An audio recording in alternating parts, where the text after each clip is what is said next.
timpánica retraída, ¿no?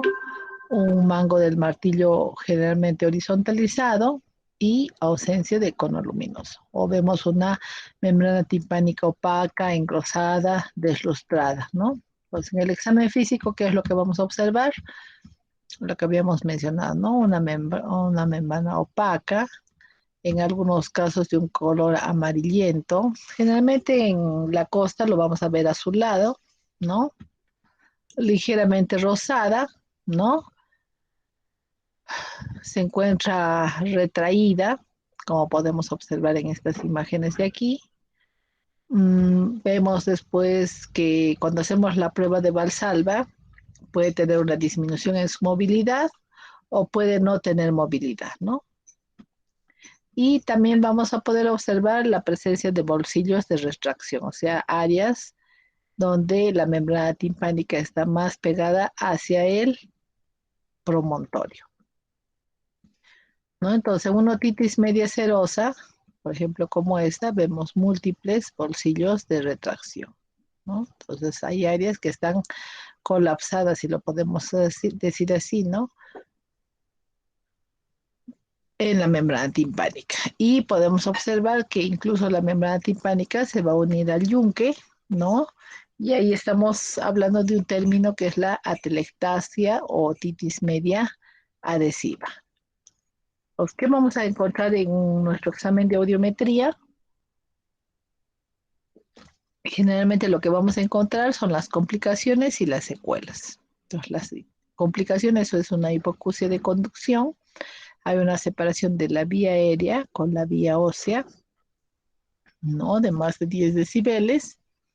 Y también vamos a observar una imagen en la que se observa una caída hacia las frecuencias graves que son 250, 500, 125, ¿no? Entonces, igualmente aquí, por ejemplo, este está casi normal, está entre 10, 20 decibeles, pero en el oído derecho, que es el que está en rojo, vemos una caída en frecuencias graves.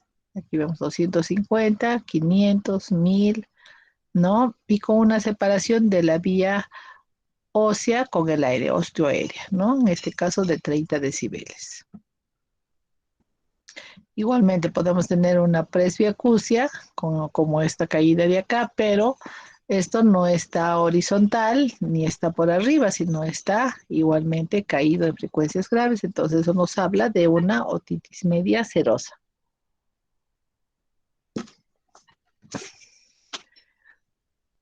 Generalmente nuestro examen de elección va a ser la timpanometría. Entonces la timpanometría nos va a evaluar cuál es la resistencia, cuáles son las características de la membrana timpánica, ¿no? Si hay contenido de líquido, entonces nos va a dar una curva que tiene esta dirección, ¿no? Que va de presiones del cero hacia la derecha, son presiones positivas, del cero hacia la izquierda son presiones negativas, como vemos en este signo menos, ¿no? Y generalmente nos da una curva plana. O nos puede dar, por ejemplo, si hay una obstrucción de la trompa de Eustaquio, que es esto de aquí, nos puede dar también presiones negativas, que se va a traducir por una curva hacia la izquierda, ¿de acuerdo? También disminuida. Igualmente en esta, cuando hay una fijación de la cadena osicular, vamos a ver una curva disminuida, pero en cero. Y si hay una ruptura a nivel de la cadena osicular porque alguien le dio un lapo, ¿no? O se golpeó en forma seca con el oído y la cadena se disruptó, entonces vamos a tener que nos va a dar una curva abierta, que no se une en ningún punto, y ahí hablamos de una ruptura de la cadena osicular, ¿no? Entonces vamos a ir observando las diferentes curvas para llegar a un diagnóstico. Entonces, ¿qué tratamiento vamos a pensar en realizar con este pacientito? ¿Alguna?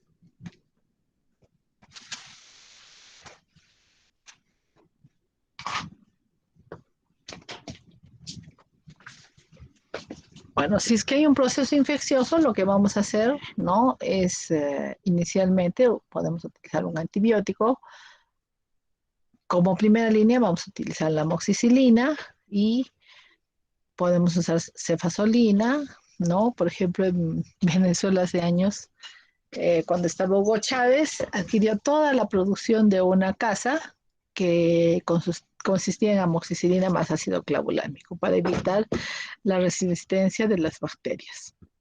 Y en pacientes alérgicos podemos utilizar sulpas o macrólidos, ¿no? Entonces, sí, evidentemente, a pesar de que nosotros le hemos pedido al paciente que haga ejercicios para aperturar esa trompa de Eustaquio, hemos corregido la alergia, que es un factor desencadenante para la otitis media serosa, ¿no? Persiste con las timpanometrías con curvas caídas, entonces vamos a proceder a hacer una meningotomía y a colocar un tubo de ventilación. O si el problema es porque tiene una hipertrofia de adenoides, vamos a tener que retirar esa adenoides. Entonces, el tratamiento de la otitis media serosa está enfocado a ver si hay pérdida auditiva. A veces algunos pacientes presentan vértigo, hay que averiguar la frecuencia. Si tiene mucha incomodidad en el oído, ¿no? También podemos asociar corticoides que les mejoran en un 21%, ya que estamos inflamando toda la mucosa, entonces va a haber un mejor drenaje de las secreciones del oído medio. Entonces damos prednisona, 1 miligramo por kilogramo de peso por día, durante 7 días en dosis decrecientes. Y bueno, si no hay mejoría, vamos a proceder a hacer el corte, la incisión en la membrana timpánica, vamos a dejar un tubo de ventilación o el retiro de las adenoides que ya habíamos mencionado. Entonces, este es un tubo de ventilación, ¿de acuerdo? Entonces, vamos a hacer una incisión en sentido a las fibras radiadas de la membrana timpánica, ¿no? Y vamos a proceder a aperturar con una pincita especial de microcirugía de oído y colocamos el tubo para que quede ahí atrapado en la membrana timpánica, ¿no? Entonces, lo que tenemos que evitar es de que este oído ya se infecte, porque estamos abriendo una comunicación del exterior al interior, ¿no? Entonces nos puede dar una infección, una otitis media crónica. Entonces, ¿cuándo está indicado el tubo de ventilación? Cuando tenemos un paciente que tiene una otitis media serosa de más de 3 meses de evolución y se asocia a pérdida auditiva. O cuando tiene una otitis media aguda recurrente de más de 3 meses, ¿no? Um, de 3 a 6 meses o de 4 a 12 meses. Cuando hay hacemos la prueba de Valsalva y vemos que la membrana timpánica no se mueve, entonces estamos hablando que hay una disfunción de la trompa de Eustaquio y en algunos casos cuando hay problemas de supuración de oídos, ¿no? Entonces el tubo de ventilación es tiene un tamborcito, es como un tamborcito huecado, como un carrete de hilo antiguo que usaban nuestras abuelitas, ¿no? Entonces, donde este segmento es mucho más ancho que el segmento que va en el interior del oído medio, ¿no? Entonces se hace, como observamos aquí, se hace el corte, eso permite también que los líquidos que se acumulan por mala función de la trompa de Eustaquio puedan evacuarse a través del orificio que tiene el tubo de ventilación. Y en la imagen lo vamos a visualizar de esta manera. A ver, vamos a ver si podemos entrar a este enlace. Instante.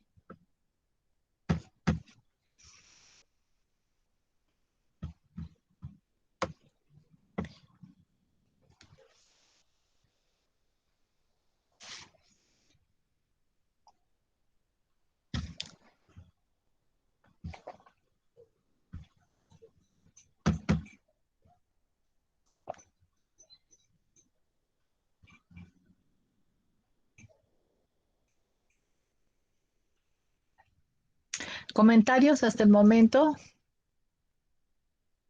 ¿Preguntas? Doctora, disculpe, doctora, buenas tardes. Buenas tardes. Doctora, disculpe, cuando se coloca ese drenaje en el tímpano, ¿el tímpano sigue cumpliendo su función en la audición o se reduce bastante? No, sigue cumpliendo su función. No hay ningún problema. Porque parecería que por ese orificio que tiene ya no podría vibrar con la misma intensidad, doctora, ¿no? Mm, Es que le da cierta rigidez por el peso. Ya, gracias, doctora. No, igual, la escuchas normal, no hay ningún problema. A ver, vamos a agrandar la pantalla.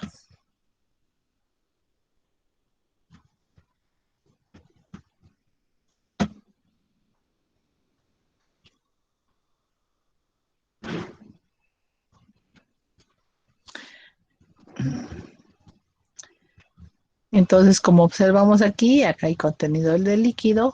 Inicialmente ha hecho una incisión. A ver, vamos a recorrerlo un poquito. Creo que los hemos distraído un poco. Ya. Entonces, el oído medio está con contenido de líquido. Entonces, es un cortecito a nivel de la membrana timpánica.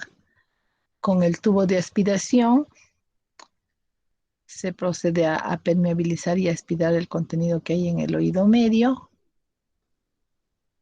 Y luego de ello, con una pincita especial, ¿no? Se introduce y se deja el tubo de ventilación, se lo acomoda un poquito, ¿no? Y queda de esa manera.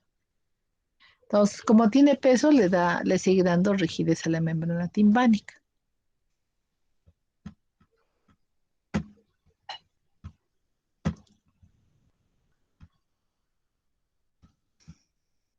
Entonces, existen complicaciones, ¿no? Evidentemente, como cualquier procedimiento.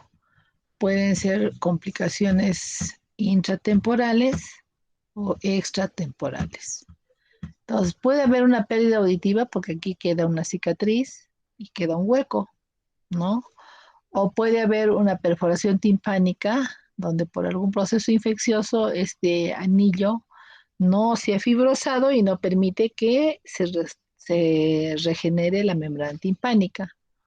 O pueden también quedar áreas de bolsillos de retracción, como habíamos visto en la una anterior diapositiva. O si lo hemos hecho muy cerca al ánulos, entonces el epitelio migra por este orificio, el epitelio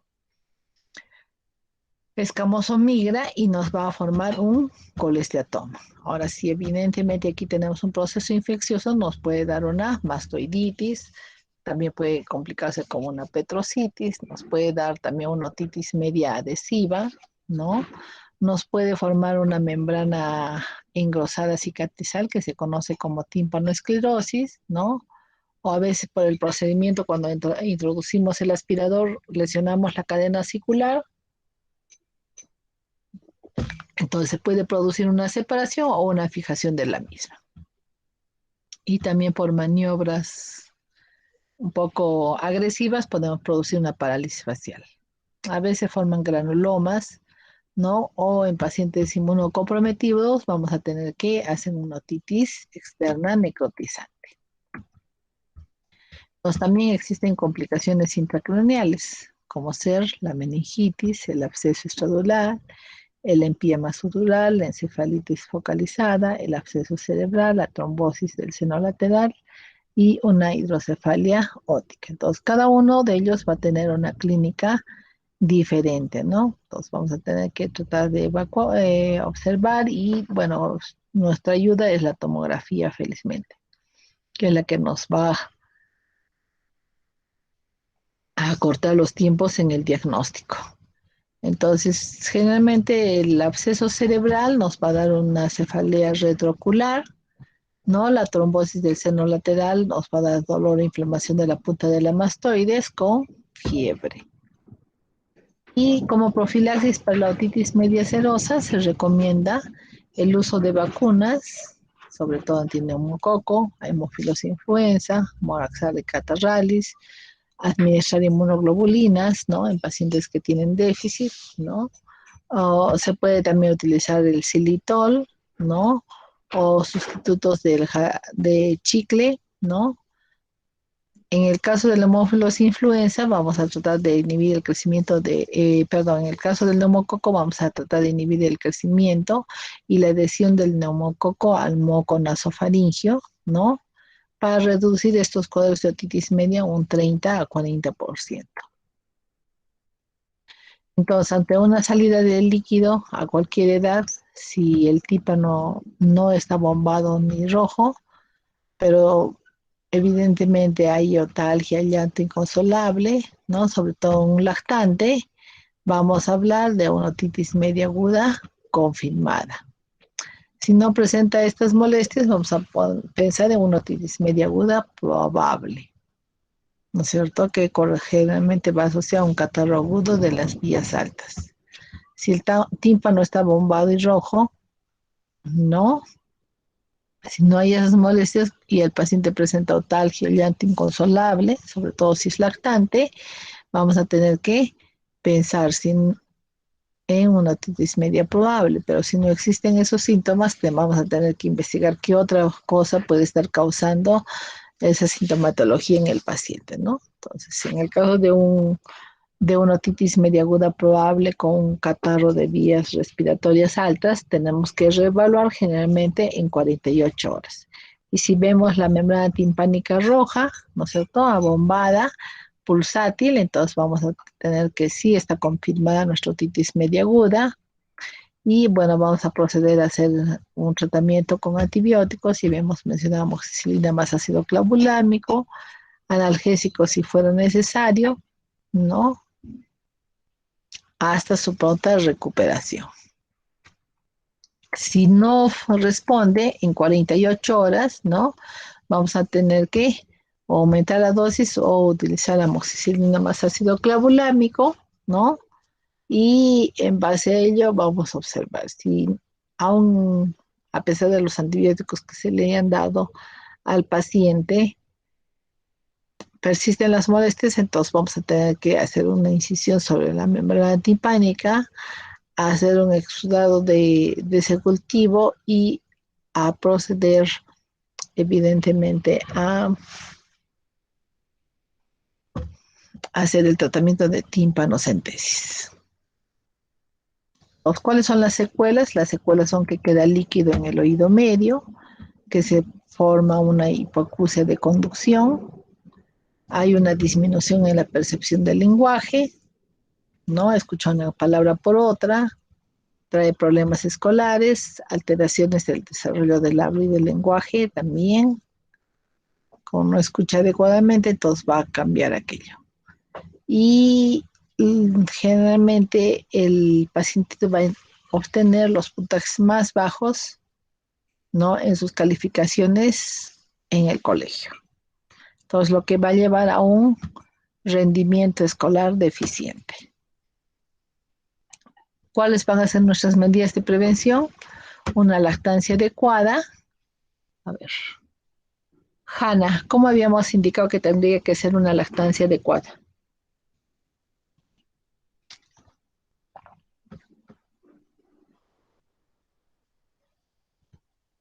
Hanna, ¿estás por ahí?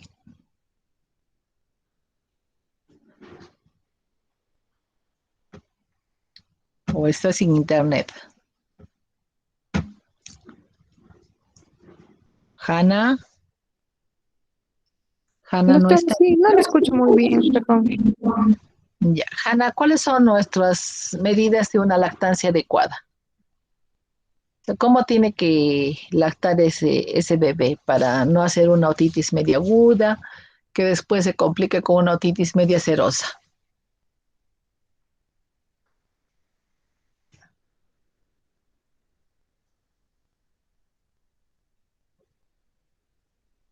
¿Se escuchó? ¿Se entendió, Hanna? Doctora, disculpe, no le entiendo muy bien. Mi internet está un poco mal, creo. Ya. A ver, te lo escribiré. A ver, vamos a preguntar a alguien. Lucero, Sí, doctora, buenas tardes. a ver, Lucero. Eh, Doctora, tiene que, la boca del bebé tiene que cubrir bien el pezón de la mamá, la cabeza y la cabecita del bebé tiene que estar en línea recta y los labios del bebé tienen como que evertir, tienen que sobresalir. Ah, no lo hemos mencionado ya. A ver, otra. Rubila. Ya. Luego, Mijael, Rubila, nosotras vamos a ser mamás, ¿ah? Tenemos que dar adecuadamente el pecho a nuestros bebés. No les he preguntado a los varones porque obviamente ellos no va, claro, van a tener que enseñar a sus esposas. A ver, Rubila, creo que no estaba Castro.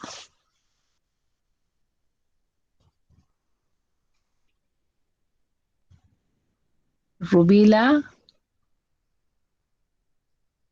ya. Mijael, Sí, doctora, principalmente al bebé bebé se le tiene que dar de lactar en una posición semisentada y no echada completamente, ya que al estar echada se puede mover y se puede, puede llegar que la leche puede llegar hasta sus oídos y podría ingresar, ¿no? Y como es una sustancia que es una sustancia que se puede poner muy rápido, podría afectar gravemente en el oído del bebé. ya, vamos por ahí. Entonces, la explicación es la siguiente. O sea, siempre tenemos que recomendar a las mamás o a las gestantes, que son futuras mamás, que tienen que sentarse. O sea, esa costumbre de dar el pecho echados de costadito, tienen que olvidarse. O sea, tienen que decirle, si usted le va a dar lactancia un año, a partir del año el papá va a preparar el biberón, porque usted un año va a estar sacrificada teniendo que sentarse para darle el pecho a la mamá. Si le da echada, ¿qué sucede? La trompa del bebé está horizontal a la boca, o sea, está en el... Cuando, cuando está echada, entonces toda la leche que succiona por la trompa va a penetrar al oído medio. Y eso nos va a favorecer una infección, a que después sea un adenoiditis, esas cositas, ¿no? Entonces tiene que estar semisentada o sentada.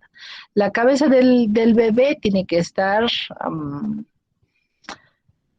en forma oblicua hacia el seno, ¿de acuerdo? Eso, ¿y qué otra cosita más? Solamente eso, o sea, nada de estar echados para poder dar de lactar. Y así vamos a evitar problemas de otitis medias agudas y de otitis medias serosas. Ay, ¿dónde nos quedamos? Ya, muy bien. Bueno, ojalá que podamos hacer una práctica para que podamos, vamos a llevar un muñeco para simular cómo está cómo tendría que ser la posición del bebé, para que sea más objetivo. Listo. Entonces habíamos dicho que dentro de la prevención vamos a pedir una lactancia adecuada. La nutrición también tiene que ser adecuada, ¿no? No vamos a tener un niño desnutrido que baje en sus defensas y favorezca a que se infecte y haga problemas de otitis media serosa. También tenemos que recomendar a los padres de que evidentemente si hay algún fumador, el fumador tiene que salir de la casa, ¿de acuerdo? Porque el humo va a que el niño respire, va a producir un edema a nivel de la mucosa nasal y de la mucosa de la trompa de Eustaquio, se va a obstruir la trompa y al obstruirse la trompa vamos a retener líquidos en el oído medio y evidentemente vamos a hacer también generar una otitis media sedosa. Ahora, el problema es de las guarderías. Lamentablemente todos nosotros tenemos que trabajar, ¿no? Sobre todo los matrimonios jóvenes. Entonces, ¿qué es lo que estamos haciendo? Tenemos que llevar a nuestros niños a un ambiente, pues, extra hogar, porque a veces ni nuestras mamás nos pueden ayudar a cuidarlos, ¿no? No hay empleadas, ya nadie quiere ser niñera ni empleada doméstica, entonces no nos queda otro que asistir a una guardería. Entonces, ahí hay un conjunto de gérmenes aparte que nos van a favorecer a que se den cuadros de otitis medias agudas. Y si, digamos, el paciente tuviera una hipertrofia adenoidea, o tiene un paladar hendido, o tiene alergias, ¿no? Porque las alergias son hereditarias muchas veces, entonces, bueno, el tabique desviado no lo vamos a ver, salvo que lo hayan hecho caer, o sea, congénito, pero los otros tenemos que observar cómo está durmiendo ese paciente, cómo está respirando para poder hacer la corrección quirúrgica y evitar los problemas de otitis media serosa. Entonces ahora vamos a ver lo que es otitis media crónica, ¿de acuerdo? Entonces hay varias definiciones, que es, por ejemplo, una de ellas es la consecuencia de una otitis media aguda no manejada adecuadamente, que genera complicaciones tanto sensoriales y también a nivel tisular de manera irreversible. Se habla también que es un proceso inflamatorio que afecta a estructuras del oído medio de comienzo insidioso y duración mayor a 3 meses. Se dice que es una inflamación crónica del oído medio con gérmenes ascendentes que van a generar una secreción purulenta, ¿no? Crónica o recidivante que se va a propagar hacia la mastoides. Y que vamos a encontrar que hay una inflamación del mucoperiósteo con perforación timpánica y o supuración. Y eso va a generar complicaciones como colesteatoma o granuloma de colesterol, ¿no? Donde la evolución va a ser estable o puede ser progresiva, con complicaciones tanto locales como regionales. Entonces, la otitis media crónica vamos a tener una clasificación que es la otitis media crónica colesteatomatosa, que puede ser congénito o adquirido primario o adquirido secundario, una otitis media crónica no colesteatomatosa con actividad de humedad en el oído medio o seca sin contenido de secreción en el oído medio. Y una otitis media crónica residual que nos va a dar la otitis media crónica adhesiva, una fibrosis a nivel de la membrana timpánica o una esclerosis a nivel de la misma. Entonces, dentro de la etiología, para la otitis media crónica, vamos a tener algunos factores, ¿no? Pueden ser anatómicos, pueden ser ambientales, pueden ser infecciosos. Dentro de los factores anatómicos vamos a tener las malformaciones que van a afectar tanto a la trompa de Eustaquio, ¿no? También problemas de senos pequeños, por ejemplo, desviaciones de tabique, problemas de alergia, hipertrofia adenoidea, ¿no? Vamos a tener también la presencia de masas tumorales, traumatismos, ¿no? Una trompa de Eustaquio corta y horizontal, una hiponeumatización de las celdillas mastoideas que va a generar una mucosa engrosaria con áreas de secuestro o alguna consecuencia, alguna cirugía.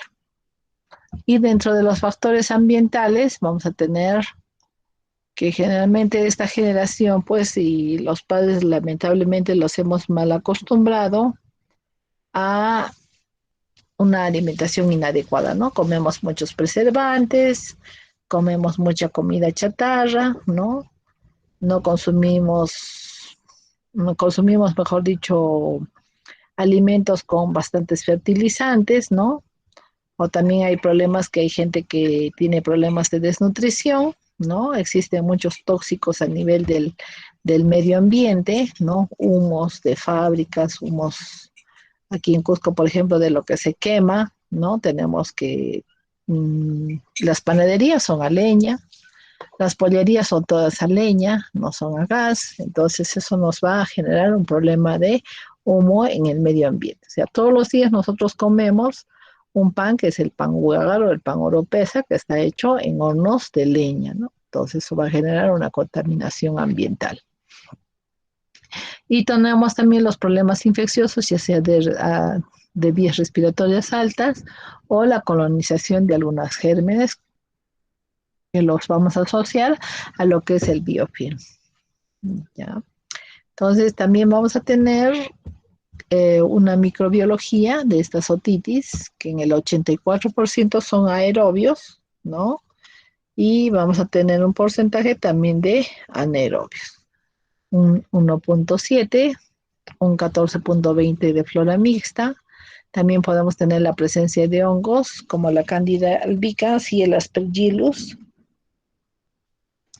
Y vamos a tener también la presencia de bacilos gram negativos, como la Pseudomonas aeruginosa, algunas enterobacterias, como los Proteus, la Klebsiella, Escherichia coli, ¿no? El estafilococo dorado, la flora mixta, ya sea de anaerobios, peptococos, bacteroides y otros. Entonces, su incidencia va a ser en niños más con trompa de Eustaquio corta y horizontal, más que en adultos. Generalmente las otitis medias crónicas son menos frecuentes que las otitis medias agudas, ¿no? Hay problemas de cambios de temperatura, climas generalmente más fríos, como en el que vivimos, factores de pobreza, ¿no? Falta mucho hacinamiento, todo lo que va a generar es una higiene insuficiente y, bueno, como consecuencia de secuelas de otitis medias agudas reiteradas o, como habíamos mencionado, el uso de biberón acostados. Entonces, la prevalencia de las otitis medias es del 5% de la población y 50% está asociado a colesteatoma. Clínicamente vamos a tener, en algunos casos, en el caso de la otitis media crónica, la salida de pus, que lo vamos a denominar como otorrea. El paciente nos va a referir hipoacusia, que puede ser una hipoacusia de conducción cuando vemos una separación de la vía aérea con la vía ósea de más de 30 decibeles. Un cuadradito, dos cuadraditos, tres cuadraditos, un poquito más de 30 decibeles. ¿No? O una hipoacusia mixta en la que aparte de la separación ostoaérea vamos a tener que presenta una disminución en base a lo que es el paso del tiempo. Entonces, ¿cuáles van a ser los síntomas de la otitis media crónica? El paciente nos va a referir dolor de cabeza, más que todo a nivel de la región de la mastoides, ¿no? La salida de pus, en muchos casos otalgia intensa, puede producirse una parálisis facial, pueden haber problemas de vértigo, inestabilidad en la marcha. El paciente, si tiene esos síntomas, va a asociarse con vómitos y en algunos casos va a haber trastornos en la conciencia. La otoscopía, cuando nosotros visualicemos una membrana timpánica o hagamos una endoscopía, ¿qué es lo que vamos a observar? Vamos a observar, evidentemente, el contenido que existe en el oído medio, ¿no? Entonces aquí vemos una perforación casi circular, no observamos todo lo que pasa ahí en el oído medio. En este sí tiene la presencia de moco, ¿de acuerdo? Y en base a esta solución de continuidad, nosotros vamos a clasificar a las perforaciones en ya sea una perforación central, una perforación marginal cuando llega hasta el ánulus o una porción apical cuando está encima de los ligamentos timpanomalleolares anterior y posterior. Y podemos también tener perforaciones totales de la membrana timpánica, en la que tenemos solamente el ánulus y no hay membrana timpánica. La ventaja es que nos permite ver las microestructuras del oído, ¿no? Entonces aquí está el estribo, el yunque, y aquí observamos evidentemente el promontorio, ¿no? Y otras estructuras internas como ser la ventana oval y la ventana redonda. O podemos tener perforaciones en la porción apical, ¿no? De la misma, que van a tener otra evolución en cuanto a lo que es la enfermedad. Y aquí observamos esta plaquita, este engrosamiento blanquecino, es una placa de esclerosis timpanal o tímpanoesclerosis, ¿no? Y aquí vemos una membrana timpánica opaca, retraída, un cono luminoso muy tenue.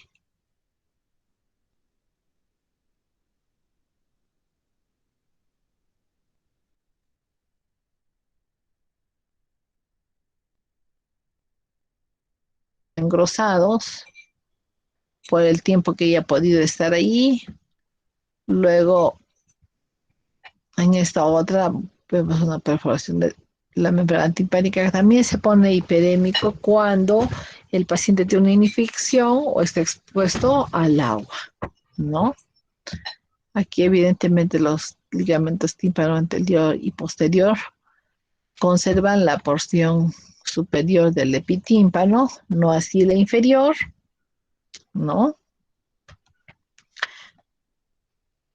Y vamos a, también en la endoscopía, vamos a hacer una endoscopía que nos permita ver el contenido del oído medio, ¿no? Podemos ver, observar moco, puede existir una secreción mucopurulenta, podemos ver pólipos o una mucosa hiperémica.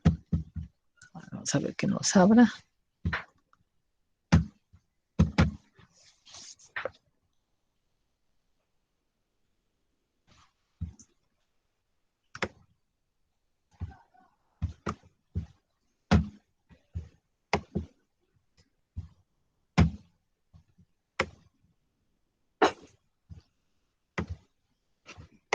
¿Preguntas?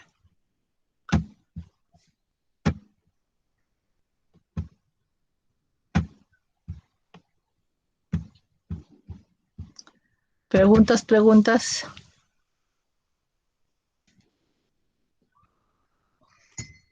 Doctora, disculpe, la secreción mucopurulenta ya se da cuando el proceso está más avanzado, ¿no? Cuando la infección ya está en estadios más altos. Claro, cuando ya tiene más de 3 meses de evolución, habíamos mencionado, ¿no? 3 meses ya, doctora, ¿no? Sí, Gracias. para que consideremos. A ver, esperemos un ratito que nos cargue.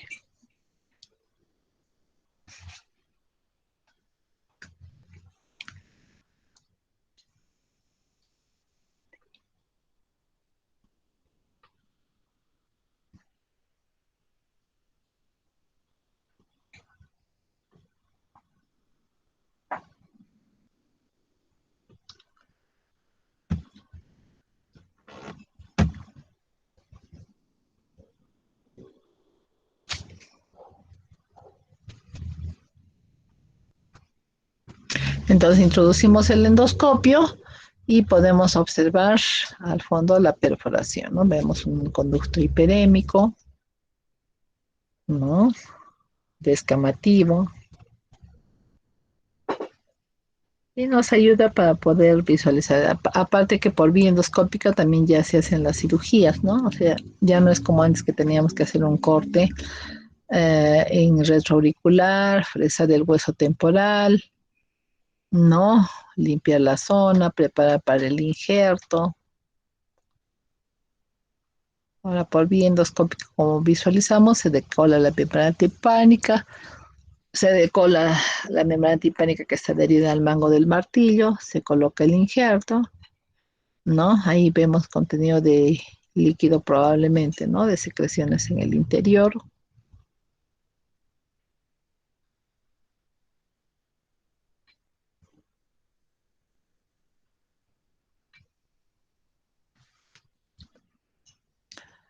Ah, sí, sí, acá sí está por acabar.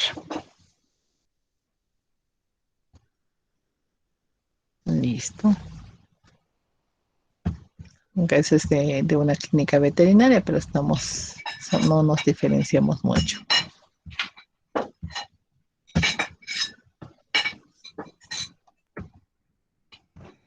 Luego vamos a tener que ese proceso inflamatorio va a hacer que la mucosa se hipertrofie y nos genere la presencia de pólipos, ¿no? Es una hipertrofia de la mucosa que va a salir por el orificio, o sea, por la perforación, ¿no? Aquí vemos bastante secreción purulenta, los bordes de la perforación irregulares, ¿no? Y vamos a hacerles algunos exámenes a los pacientes. Entonces vamos a hacer un examen de calidad auditiva. No vamos a cuantificar la audición, sino vamos a ver la calidad de la pérdida auditiva. Entonces para eso utilizamos los diapasones, que son estos elementos de aquí, que existen en diversas frecuencias para los que hacen música. No los golpeamos ya sea contra nuestra rodilla, contra nuestro codo, y eso va a generar una vibración. Entonces esa vibración, para hacer una prueba, que es la prueba de Rine, lo acercamos hacia el pabellón auricular y eso va a generar una sensación de sonido. Entonces y luego procedemos a comparar esta sensación de percepción del sonido hacia el pabellón y apoyado en la mastoides. Entonces le vamos a decir al paciente, ¿dónde escucha más fuerte? ¿Cuando está en el oído o cuando está en la mastoides? Generalmente en el paciente con perforación timpánica va a escuchar más largo cuando se apoya en la mastoides, entonces se clasifica como rine negativo. Otra prueba que se hace, el test de Weber, se pone el diapasón en el vértex, en el nasion, le pueden hacer morder entre los dientes, lo pueden apoyar en el mentón, ¿no? Siguiendo la línea media, y nos va a indicar si, digamos, hay una perforación en el oído izquierdo, el sonido lo va a percibir más en el oído izquierdo que en el oído derecho. Y en el examen de audiometría, ¿qué es lo que vamos a encontrar? Vamos a encontrar, evidentemente, una hipoacusia de conducción, ¿no? Con una separación de 30 decibeles, ¿no? Cuando hay pérdidas de 15 a 20. Podemos encontrar lesiones de la cadena osicular, porque la pus va a corroer la cadena de huesecillos y va a formar una caries y puede ir destruyéndose ya sea el yunque o porciones del martillo. O vamos a tener la presencia de, si ya hay, aparte de la pérdida de la audición por el asunto de transmisión conductiva, si es una pérdida por lesión del nervio auditivo, entonces hablamos de una hipoacusia mixta. Entonces, cuando hablamos de una hipoacusia mixta, cuando en la audiometría la separación entre la vía aérea y la vía ósea es mayor a 30 decibeles. ¿Qué son 30 decibeles? Cada cuadradito equivale a 10. 10, 20, 30, 40, 45 decibeles tiene ahí en esa frecuencia de pérdida. Entonces, ahí hablamos de una hipoacusia mixta. Ahora, esta hipoacusia, por ejemplo, la vamos a solucionar usando un audífono, pero el audífono va a ir en el conducto y si hay pus se puede malograr. Entonces, lo ideal es hacer la timpanoplastia para que las secreciones se corten y eso le va a permitir una amplificación del sonido y poder reintegrarse a la sociedad, al área laboral, ¿no? Y ser un elemento productivo de la misma. Entonces, aquí tenemos algunas curvas de timpanometría, como habíamos mencionado, ¿no? Diferentes curvas. Generalmente, cuando hay perforaciones timpánicas, no se puede hacer una timpanometría, porque la timpanometría lo que nos va a medir es la resistencia de la membrana timpánica. Entonces, nos sale en el equipo, nos dice fallida, ¿no? ¿Por qué? Porque no hay cómo medir la resistencia. Entonces, no se registra el examen. ¿Y qué vamos a solicitar? Podemos solicitar una radiografía simple en posición de Schuller, aunque eso ya casi por el objeto de hacer una cirugía, ¿no es cierto? Para hacer una cirugía, entonces ya no la pedimos porque no nos es de gran utilidad quirúrgica, más lo es la tomografía que nos va a permitir evaluar, por ejemplo, el estado de la mastoides, si está neumatizada, si hay moco, ¿no? Si evidentemente su relación con la fosa craneal media, ¿no? Si hay la presencia de un colesteatoma, entonces vamos a evaluar con la tomografía, ¿no? Entonces, en una otitis media crónica, colesteatomatosa, también vamos a observar que hay una ausencia de huesecillos o los huesecillos están parcialmente amputados, la neumatización mastoidea, como habíamos dicho, la presencia del colesteatoma, que es un tumor de pus, ¿no? Y relaciones de destrucción de la pared posterior del conducto auditivo externo. Entonces, ¿cuál va a ser nuestro enfoque terapéutico? Nuestro enfoque terapéutico va a ser iniciar antibióticos, ya sean tópicos por 7 a 10 días. Podemos utilizar gotas de gentamicina al 3%, de ciprofloxacina también, o gotas antibióticas con corticoides, que generalmente en el mercado hay asociaciones de ciprofloxacina con dexametasona. Vamos a proceder también a hacer medidas higiénicas. Si tenemos un aspirador, vamos a aspirar esas secreciones, ¿no? Para evitar que esa piel sufra. Vamos a recomendar al paciente que no entre agua a ese oído, porque ustedes saben, tiene en su casa, se rompe un vidrio, viene la lluvia, ¿y qué hace? ensucia la sala porque trae el agua con polvo, con tierra, y obviamente va a favorecer a que se vuelva a producir la infección. Entonces, ¿qué le recomendamos al pacientito? Que utilice un tapón de algodón con vaselina antes de ducharse, que no realice baños de inmersión, por ejemplo, en la natación, ¿no es cierto? Puede duchar, puede estar en la piscina, pero solamente hasta sus hombros, no mojar su cabeza, porque ahí el agua se va a introducir al oído medio. Y en el caso de una otitis media crónica colesteatomatosa, vamos a, bueno, indicar gotas ópticas, podemos hospitalizarlo unos 7 días, usando una asociación de ciprofloxacina más clindamicina o de ceftriaxona más ciprofloxacina, ¿no? Y si no responde, bueno, vamos a tener que realizar un cultivo y antibiograma para ver qué antibiótico usar en forma adecuada. Entonces, también en las otitis medias crónicas, ¿qué va a suceder? Que se va a formar un neotímpano. Entonces, debemos recordar que la membrana timpánica tiene, José, ¿cuántas capas, José Rodrigo? Doctora, disculpe, ¿podría repetir la pregunta? La membrana timpánica, ¿cuántas capas tiene? 3 capas, doctora. 3 capas. ¿Y cuáles son las características de estas 3 capas? No me acuerdo. ¿Qué tipo de tejido tiene? Tiene tejido endodérmico, mesodérmico. ¿Y cuál es el otro? Y ectodérmico, doctora.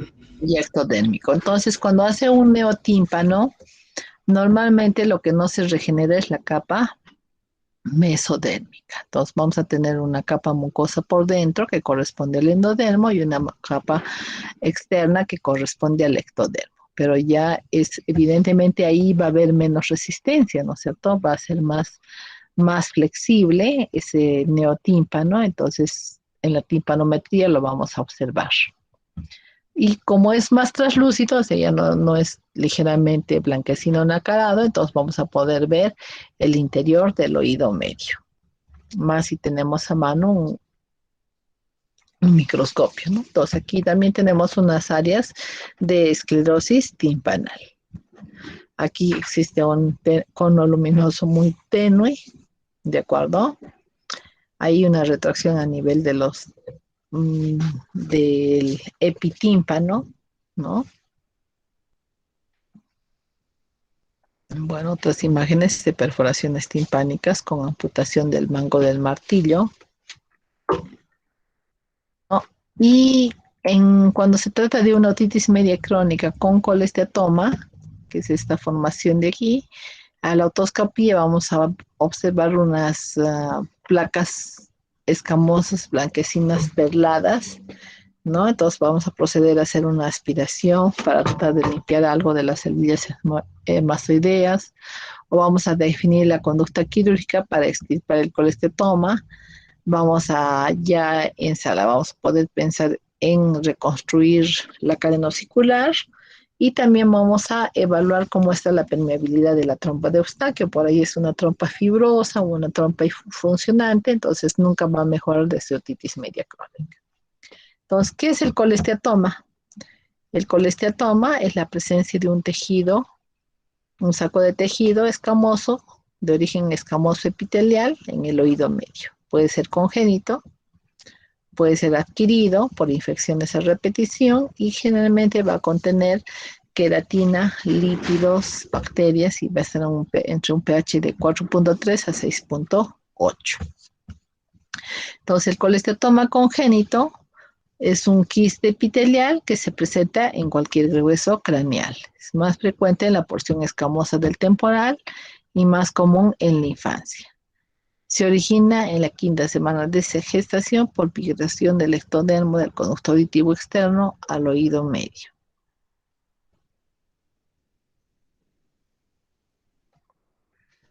Entonces, el colesteatoma congénito lo podemos visualizar a través de la membrana timpánica, ¿no?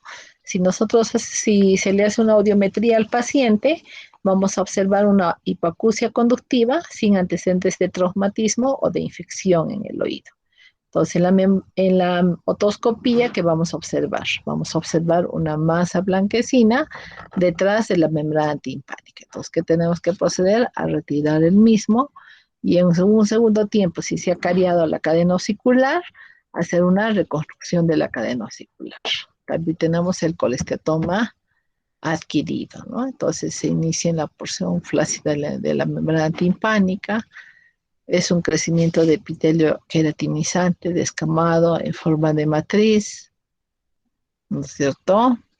Y va a estar asociado a infecciones, a problemas isquémicos, ¿no? O de enzimas liberadas. Generalmente hay problemas de metaplasia de la mucosa del oído medio.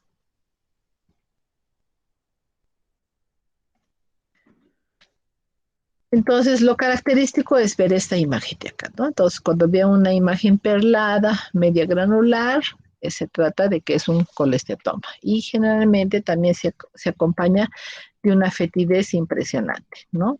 Que no la van a olvidar en cuanto la sientan. Entonces, también existen otitis medias crónicas residuales, placas de esclerosis,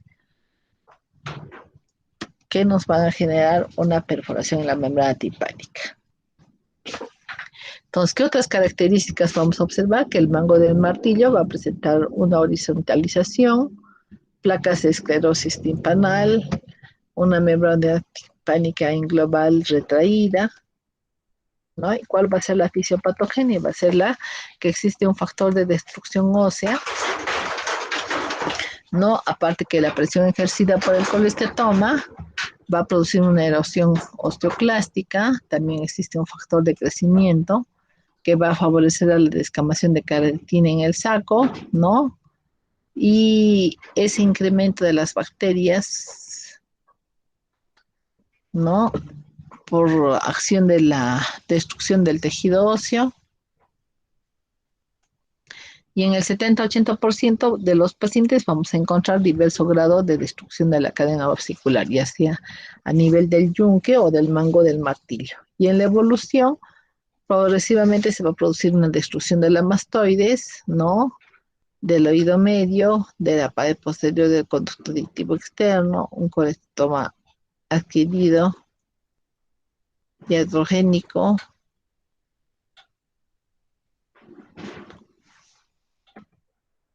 Pues, ¿qué complicaciones nos va a traer una otitis media crónica? Nos va a traer complicaciones ya sea dentro de la mastoides, petromastoideas, o complicaciones intracraneales. Dentro de las complicaciones petromastoideas vamos a tener la mastoiditis, una inflamación de la mastoides, la laberintitis, una laberintitis serosa, ¿no? Así como la otitis media serosa, una laberintitis supurada porque la infección va a pasar a través del tejido óseo, la mucosa, una inflamación de la porción petrosa o incluso un problema de una parálisis facial, ¿no? Porque la infección también va a horadar el acueducto del facial y va a inflamar y va a infectar pues al facial. Dentro de las complicaciones intracraneales tenemos la meningitis, el absceso extradural, el absceso subdural, el absceso cerebral y cerebeloso. Entonces aquí tenemos algunos signos y síntomas de las diversas complicaciones, ¿no? Entonces una petromastoiditis, persistencia de 2 semanas con sintomatología florida. En el caso de la mastoiditis puede haber una tumefacción retroauricular con salida de pus, inflamación retroauricular, fiebre, dolor mastoideo, piel roja caliente. En el caso de una laberintitis puede haber secreción, puede haber sordera y vértigo. En el caso de una petrositis vamos a ver otorrea, parálisis del músculo abducens, en algunos casos, ¿no? Dolor retroorbitario, diplopía a veces. Podemos ver problemas meningocerebrales, ¿no es cierto? Meningitis que va a cursar con otorrea, fiebre y vómitos, ¿no? Signos de meningismo. En el caso de los abscesos vamos a ver una otorrea, un deterioro neurológico, cefaleas. Tromoflebitis, vamos a observar otorrea, fiebre, deterioro neurológico y dolor cérvico-mastoideo. Y en la hidrocefalia vamos a observar un papiledema y una cefalea con letargia. Entonces, generalmente, en la mastoiditis y el absceso mastoideo hay tumefacción y lateralización del pabellón y obstrucción del conducto auditivo externo. En el caso de la laberintitis vamos a tener otorrea, vértigo con nistagmos y en algunos casos sordera, que es la cofosis. En el caso de la petrositis vamos a ver salida de pus, dolor retroorbitario del mismo lado. En el caso de la parálisis facial vamos a ver una asociación entre otorrea o antecedentes óticos. En el caso de la tromboflebitis del seno lateral hay una inflamación en la mastoides, fiebre en agujas, dolor cervical, afectación de paredes craneales. Y en el caso de meningitis, bueno, vamos a tener antecedente otorrea y meningismo. En el absceso cerebral vamos a, dependiendo de la ubicación, vamos a tener signos de focalidad neurológica con pérdida de conciencia. Y vamos a ver una afectación endocraneal con letargia, cefaleas, papiledema, fiebre o descenso térmico. Entonces, al pacientito cuando lo observen, generalmente en niños, vamos a observar un área tumefacta, aumentada de volumen, ¿no? Hipedémica. Entonces, al hacer la tomografía, vamos a ver que las celillas mastoideas están ocupadas. En el caso de la petrositis, evidentemente es una inflamación a nivel de la porción petrosa. Hay dolor retroorbitario por su proximidad al nervio óptico. Hay un dolor sordo a nivel de la mastoides y el diagnóstico va a ser generalmente por resonancia magnética.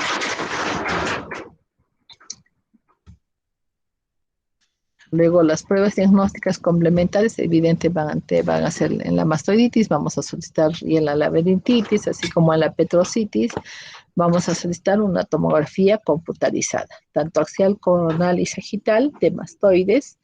En el caso de una parálisis facial, vamos a solicitar una electroneuronografía para ver en los estadios iniciales o una electromiografía. En el caso de una meningitis, podemos obtener líquido cefalorraquídeo por punción. Y en el caso de abscesos cerebrales y cerebelosos, una resonancia magnética más para hacer diagnóstico diferencial.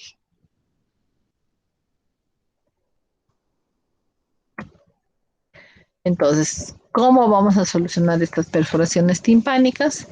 Vamos a solucionar colocando unos injertos. Entonces, si la perforación timpánica está a nivel de la membrana solamente, vamos a colocar un injerto que cubre esa perforación y vamos a llamarle una timpanoplastía tipo 1. Si existe ausencia del mango del martillo, entonces vamos a tener que apoyar ese nuevo tímpano al yunque. Si hay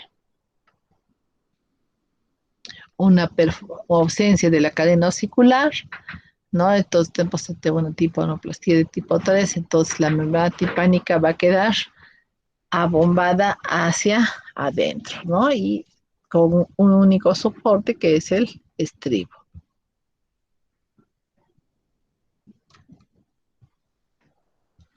A ver, vamos a ver este enlace.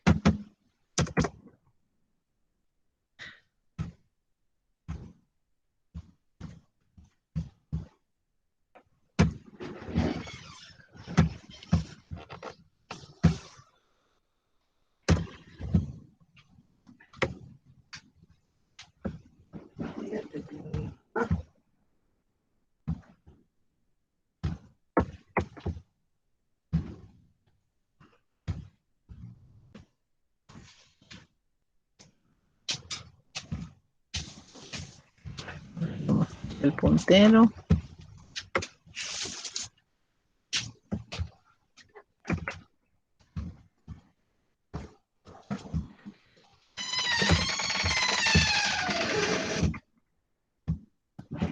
Ahora lo vamos a revisar más tarde.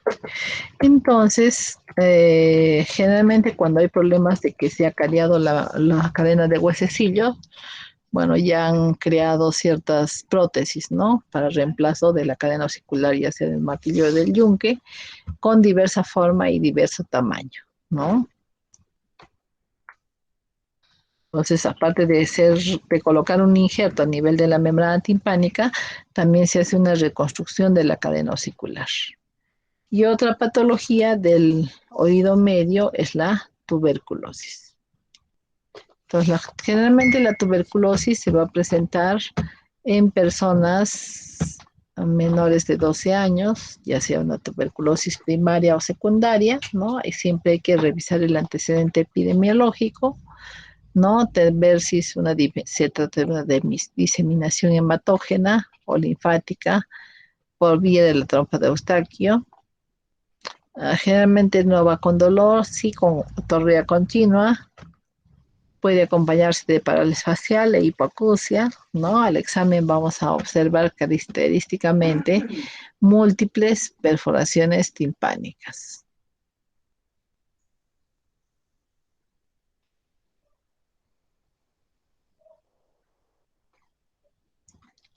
Entonces puede cursar ya sea sin dolor, con la presencia de una salida de líquido continuo, puede estar acompañada de una parálisis facial, disminución en la audición.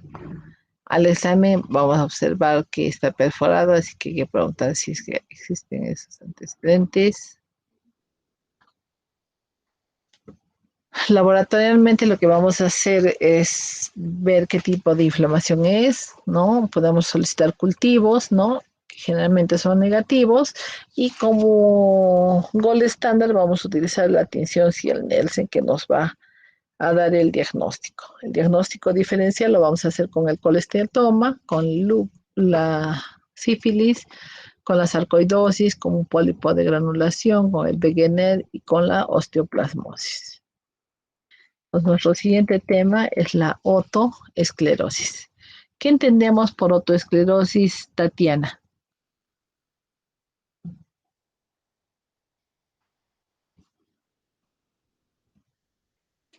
Tatiana, Sí, doctora, presente. ¿qué entenderíamos por otoesclerosis? Viene a ser cuando hay una pérdida de lo que es la audición por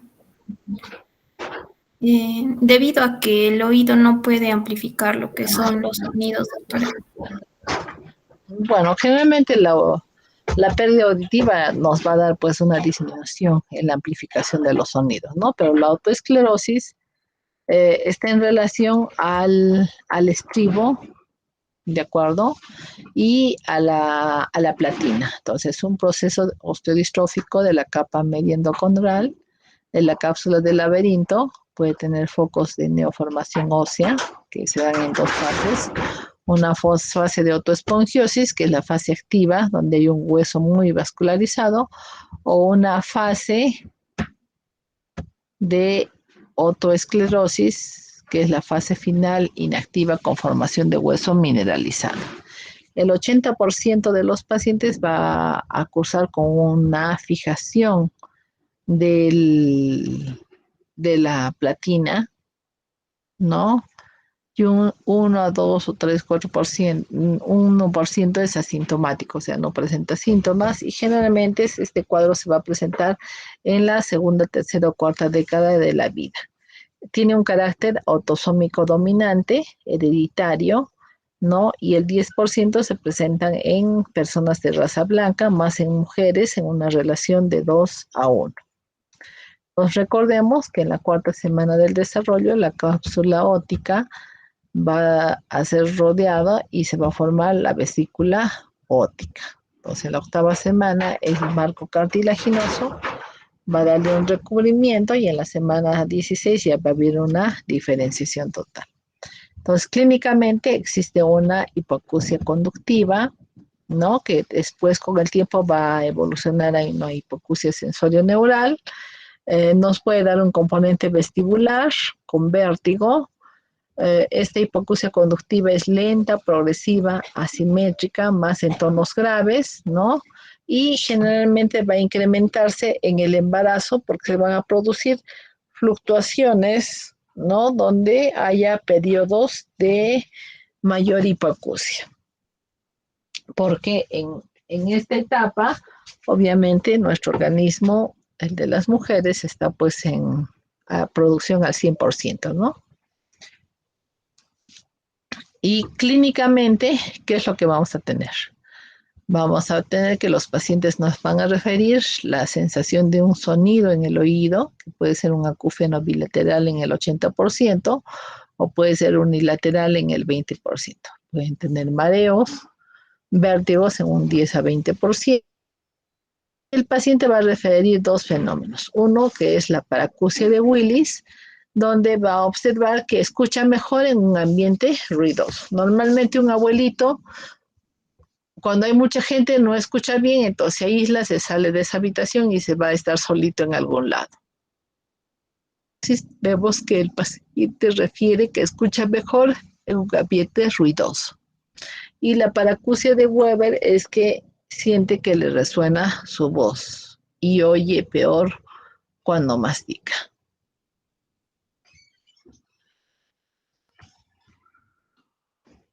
Entonces, al examen físico vamos a encontrar ciertas características. Uno es el signo de Schwarz, que consiste en un enrojecimiento del promontorio en el 10% de los casos, ¿no? Al hacer los diapasones vamos a encontrar que escucha más por vía ósea, que es aplicando el diapasón a nivel de la mastoides, no escucha tanto cuando se pone paralelo al conducto auricular y eso se llama rine negativo, generalmente es bilateral. El Weber, que es poner el diapasón en el vértex del paciente, va a lateralizar al oído que esté más comprometido, ¿no? Y el Shabas compara la audición de la mastoides del examinado con el examinador. Entonces, normalmente en el caso de una esclerosis, el examinado va a tener mayor percepción del sonido por más tiempo, ¿no? Y lo que vamos a observar característicamente en la audiometría es una separación osteoaérea con una escotadura que es conocida como escotadura de carga. Entonces, vemos aquí una separación de la vía aérea con la vía ósea y vamos a ver que esa separación se une o mejora a nivel de la frecuencia 2000, que es una frecuencia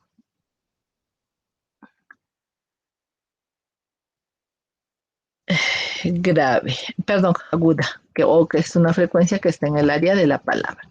Entonces, si hacemos una timpanometría, vamos a ver que la timpanometría normalmente debe subir a 1, 1.5, pero en el caso de una autoesclerosis es una curva baja, ¿no? Y esta es la imagen de la escotadura de carga, o nódulo de carga también se llama. Entonces, ¿qué es lo que vamos a pedir? Al paciente le vamos a pedir un estudio tomográfico en el que se van a poder observar focos radiolucentes, ¿no? Y focos de esclerosis de la cápsula, ¿no? Que vamos a ver a este nivel.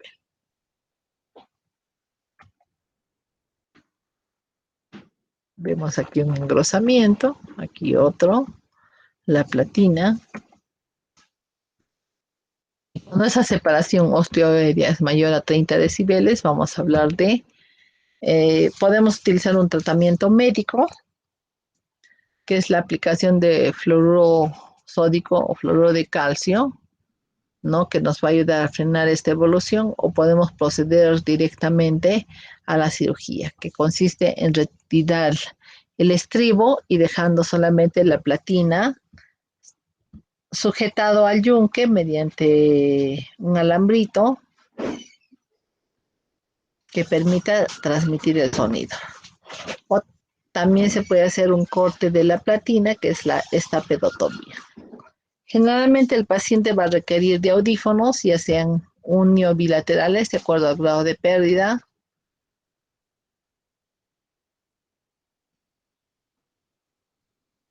¿Alguna pregunta hasta ahí?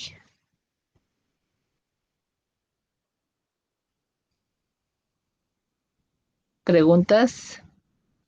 Daniela.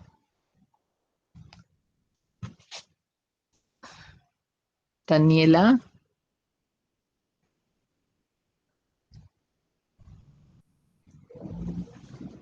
No está Daniela. Bremel.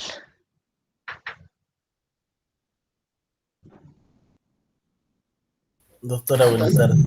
Bueno, está. No, no, Pregunta. no, no tengo preguntas, doctora. Ya. Entonces, el tratamiento de la autoesclerosis es retirar el estribo, ¿no es cierto? Respetando la base y ahí colocamos una prótesis. Paralelo a eso, lo que vamos a, el paciente va a tener que utilizar un audífono, ya sea unio bilateral, pueden ser audífonos de conducción ósea, también se puede realizar implantes de vía ósea o si hay una pérdida mayor, porque generalmente no solamente es una pérdida de la vía ósea, sino de la pérdida aérea, entonces ya se habla de realizar un implante coclear.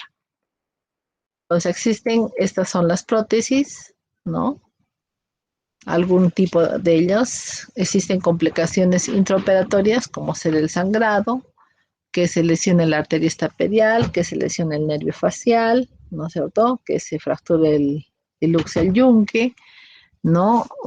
Que hayamos perforado la platina demasiado y hagamos problemas a nivel de la cóclea, ¿no? Que la platina quede flotando, ¿no? Y dentro de las complicaciones postoperatorias está la otitis media aguda, la perforación timpánica,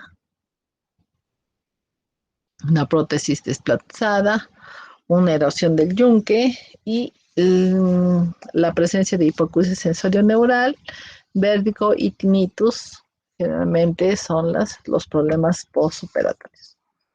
Entonces, también tenemos alteraciones por enfermedades sistémicas, ¿no? Entonces, recordemos que la enfermedad de Paget es una enfermedad sistémica de destrucción y regeneración ósea anormal. Entonces, generalmente en personas mayores de 60 años va a atacar tanto el laberinto óseo y en la tomografía vamos a ver una imagen de hueso en algodón, ¿no? Entonces vamos a ver diferentes áreas de cambios a nivel de tejido óseo. Entonces se habla de que Beethoven tuvo autoesclerosis o enfermedad de Paget. Dentro de las enfermedades sistémicas también vamos a tener a la osteogénesis imperfecta, ¿no? O niños azules también que les llaman, donde el remanente del cartílago del hueso endocranial se ve comprometido. Hay un retardo en la ossificación de la cara endocondral, periostal. Vamos a ver que las cruras, o sea, las ramas del estribo son frágiles, los huesecillos también son frágiles, la platina se halla bastante engrosada, porque recordemos que ahí va a estar el tejido óseo que habíamos mencionado inicialmente.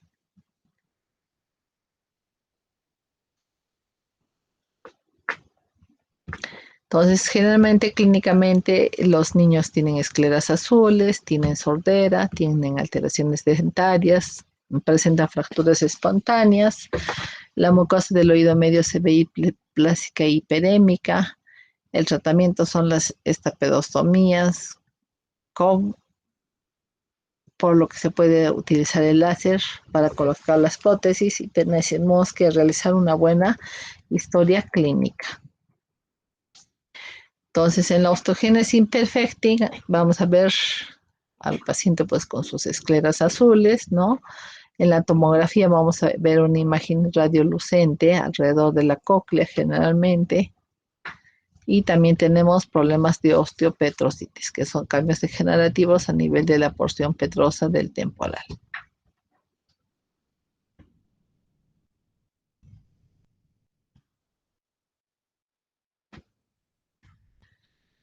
Luego, en lo que es el oído medio, vamos a tener tumores tanto primarios como metastásicos. Dentro de los tumores primarios vamos a tener los paragangliomas o globus timpánico, que es el más frecuente, osteomas, tumores que vienen ascendiendo del cabum, carcinoma espinocelular, adenocarcinomas, fibrosarcomas, ¿no? Entonces, el que no tenemos que olvidar es el globus timpánico. Y metastásicos ya sean de próstata, de mama, de riñón, de pulmones, gastrointestinales o melanomas. Entonces, generalmente estos tumores van a invadir por continuidad, ya sean los meningiomas, los gliomas, el neurofibroma, el carcinoma espinocelular, el vaso celular y el masofaringio. Entonces, en el globo timpánico, también llamado quemodectoma, es autosómico dominante, un tejido no cromafín.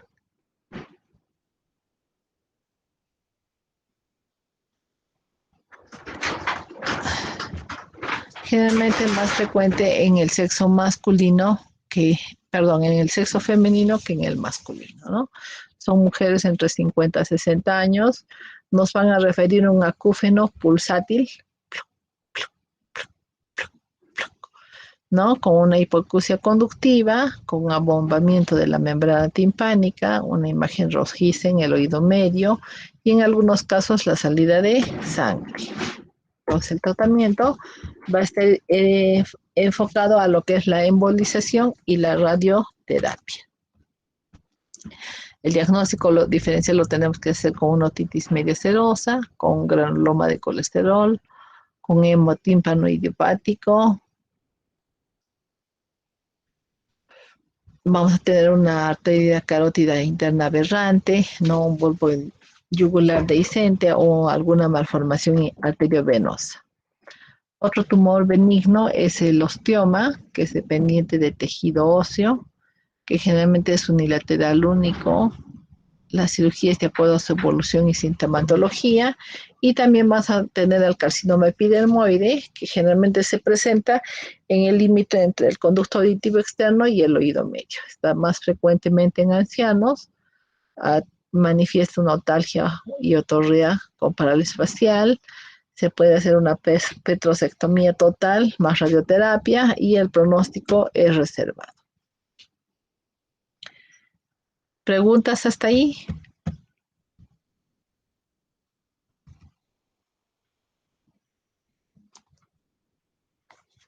Preguntas.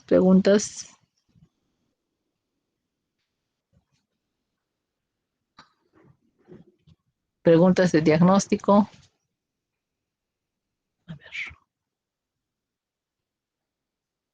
Doctorita, ¿nos va a pasar sus diapos? Dime. ¿Nos va a pasar sus diapos, doctorita? Sí, tengo que subirlas, por supuesto. Gracias, doctorita. ¿Preguntas?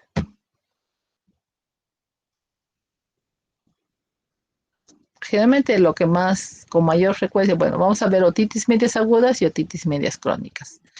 Ya más las otitis medias crónicas están ya en personas de 40 para arriba, ¿no? Así es. Porque ustedes saben ya con los antibióticos, con las mamás que lleva a los pediatras, entonces felizmente ya hay menos casos. Pero ahora está el hecho de que ya no tengamos otitis medias agudas ni otitis medias serosas gracias a ustedes, ¿no? Pues ustedes ya van a ser parte de lo que es la prevención y tratamiento de estas enfermedades de oído, lo que va a hacer que operemos menos oídos, ¿de acuerdo? O sea, ya no hay tantos colesteatomas para operar, hay más perforaciones timpánicas, pero menos colesteatomas. En cambio, en los 50, lo que se operaban eran más colesteatomas, porque a la supuración, por falta de uso de antibióticos, por los cuidados, eran mayores en los pacientes, ¿no? La incidencia era mayor. ¿Preguntas?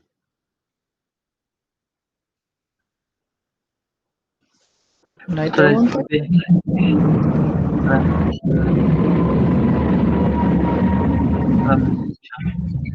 No te escucho muy bien, o si no, escríbelo por el chat. Ya, doctora, pero ahora sí me escucha. Ahora sí. Ya, doctora, gracias. Doctora, últimamente se ha estado registrando resistencia a los antibióticos en la otitis media, o sobre todo a la citromicina y al clotrimazol, ¿no? Que ya parece que ya pasó a... Ya no Que se ya no usa mucho. Ya no se usa el clotrimazol. Así es, ya no los usamos. Lo bueno es que tenemos pues que la opción de también hospitalizar al paciente, ¿no?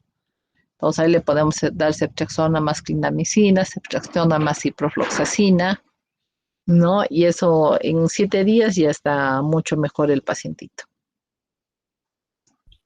Ah, ya, doctora. La penicilina ya no se usa, doctora, ¿no? No, no usamos penicilina, porque como generalmente está más enfocado a lo que es estafilococos, neumococos, hemófilos, como han visto en los gérmenes más frecuentes, ¿no? Ya, doctora. Muchas gracias. Listo. Entonces, solamente en pacientes que sean alérgicos, vamos a utilizar pues la citromicina, el cotrimoxazol, la claritromicina, ¿no es cierto? Como macrólidos. Así es. A ver, ¿dónde está? Vayamos con los de abajo. Fiorella. Fiorella Lara. Doctora, buenas tardes. Buenas tardes.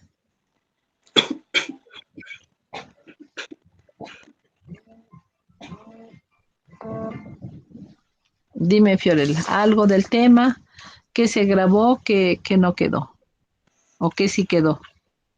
Sí, sí lo entendí, doctora. Sobre todo la parte de la autoesclerosis y el tratamiento. Ay, ahora, por ejemplo, en los radiólogos normalmente, cuando ven una esclerosis mastoidea, o sea, de las celillas mastoideas, lo anotaban, ¿no? Como diagnóstico autoesclerosis, pero no es pues autoesclerosis. La autoesclerosis está referida a lo que es al estribo, ¿no es cierto? Y a la platina del estribo, ¿no? Entonces ahí hablamos de una esclerosis mastoidea solamente.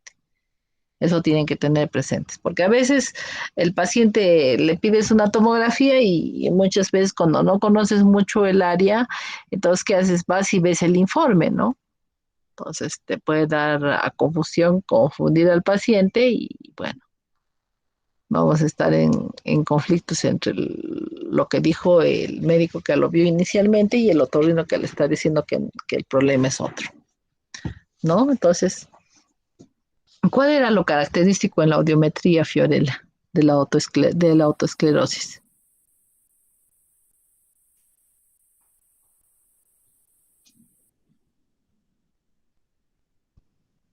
¿Recuerdas? Doctora, disculpe, no lo entendí. Ya. ¿Cuál es lo característico en la audiometría en la autoesclerosis? Va a haber una hipoacusia, doctora, por el mismo hecho de predominancia ósea. Eh, para audición. Ya, evidentemente, como hay una fijación de la platina, entonces el sonido no se transmite adecuadamente. Pero audiométricamente hay un signo, Gladys. Gladys Saona. Hemos mostrado la audiometría, ¿no? Con el signo. Hemos mostrado la imagen de la audiometría con el signo. Pues vamos a buscarlo para que no lo olviden, porque también es pregunta de examen, no solamente de los exámenes de... Estamos en el 85.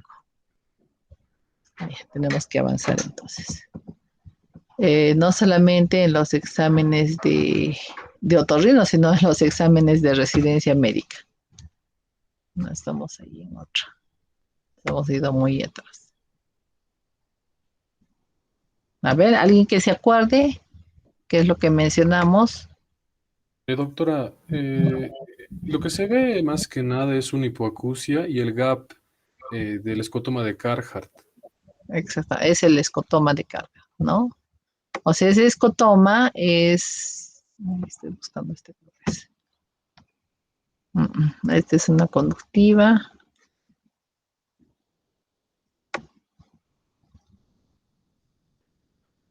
Eso no tenemos que olvidar. Es una unión, o sea, puede ser que se vea conductiva, se juntan, ¿de acuerdo? Aquí estamos con conductiva, ¿no es cierto? Más que todo mixta, porque hay una separación de más de 30 decibeles entre la vía aérea y la vía ósea.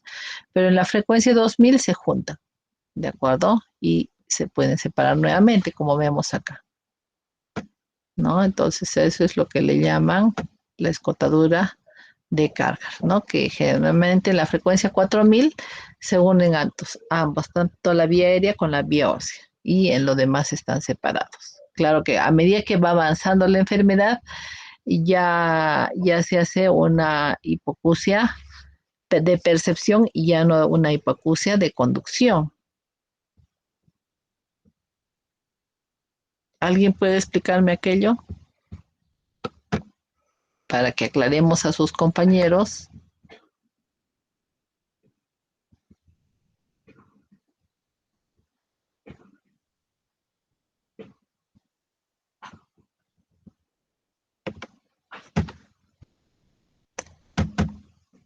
A ver, ¿qué es una hipoacusia de conducción y qué es una hipoacusia de percepción o sensorio neural? En la otitis media serosa, ¿qué es lo que existe en el oído medio? Miguel. En la otitis serosa, doctora, Sí, en la otitis media serosa que hay en el oído medio.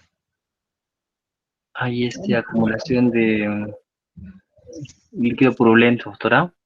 De moco que no siempre puede ser purulento, ¿no es cierto? Más es un líquido ceroso o mocoso, ¿no? Entonces ese líquido, cuando viene el sonido, al hacer vibrar la membrana timpánica, aparte que la membrana timpánica tiene una resistencia, le ofrece mayor resistencia a la transmisión. Entonces la membrana no es tan móvil, por lo tanto no moviliza tanto a la cadena osicular y nos va a dar una disminución en la percepción del sonido. Entonces esa disminución en la percepción por asunto de que es transmisión de sonido, ¿no es cierto? Conducción, entonces se llama hipoacusia conductiva. Pero en el caso de que, por ejemplo, lo que está fallando es el nervio auditivo, como en el caso de un viejito, ahí hablamos de una hipoacusia de percepción o una hipoacusia sensorio neural. Neural porque es del nervio, sensorial porque es la sensación hacia el nervio. Pero en fases evolutivas de la autoesclerosis ya deja de ser esa imagen de separación osteoaérea y ya se hace una hipoacusia mixta. ¿De acuerdo? Sí, doctora. ¿Quedó claro o no quedó claro para volver a explicarlo? ¿Podría Todo volver a claro. explicar, doctora? Ya, entonces aquí vamos a regresar. A ver, vamos a buscar dónde está. Doctora, disculpe, y para detectar la secreción mucopurulenta o moco en el oído medio, ¿tendríamos que recurrir siempre a la resonancia magnética? No. Inicialmente vamos a visualizar con nuestra otoscopía, ¿no es cierto? En la otoscopía nosotros tenemos que vemos la perforación y vemos el contenido del oído medio, ¿no? Por la que la perforación es como una ventana que se abre. Entonces nos permite ver la habitación de adentro y vemos si la mucosa está hiperémica, si hay moco, qué color tiene ese moco, si es transparente, si es blanquecino denso o es purulento. Y si tiene un mal olor. ¿De acuerdo? Sí, doctora. Doctora, ¿y si no hubiera perforación? Porque no siempre hay. Claro, ahí generalmente pensamos en una otitis media crónica o en una otitis media serosa. ¿No es cierto? Es serosa porque está ese tímpano cerrado. Entonces puede ser moco simplemente por una mala función de la trompa de Eustaquio.